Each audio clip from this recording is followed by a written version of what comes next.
Bathyphobia, the fear of the deep. To be afraid of what lies under the waves is common. An estimated 10% of Americans are afraid of the ocean, and yet many of us are drawn to explore it through movies, games, and books, which often give us a way to simulate the depths. But some people hear the call of the deep and answer it happily.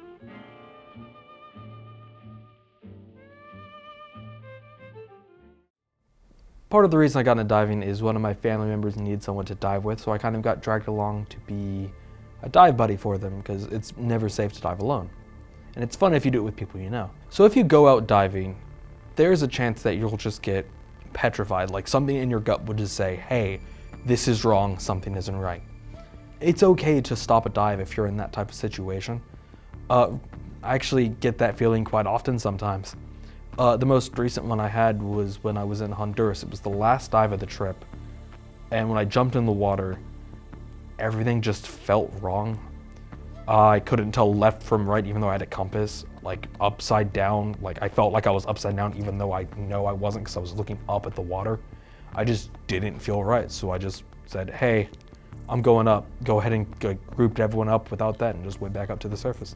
It's fine to do that. That's a perfectly reasonable thing. If fear gets to you, just take a moment to get up, catch your breath, and just let it subside. In the face of fear of an environment that was not made for humans, there is still beauty to be found.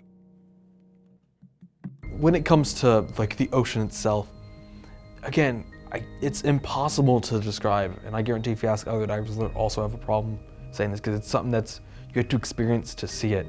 But being under that water, and if you look up, the sun glistening through that crystal clear water, sea life, as far as I can see, fish, sea turtles, all that jazz just out there, all existing.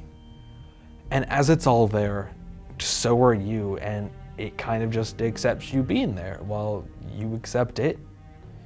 And just, it feels like connecting with nature in a way that just literally impossible. There's a lot to do with diving that's just more than being under the water, because it's also a community. Just earlier this week, actually, I had someone come up to me asking, hey, would you guys be interested in planning a trip going over to here to do a dive at this specific wreck? And having people be able to come up to you, like straight face and ask you, hey, you want to go on a trip with like these people you barely know to go out and do this thing we all love. It's a feeling that I don't know how else it would be replicated.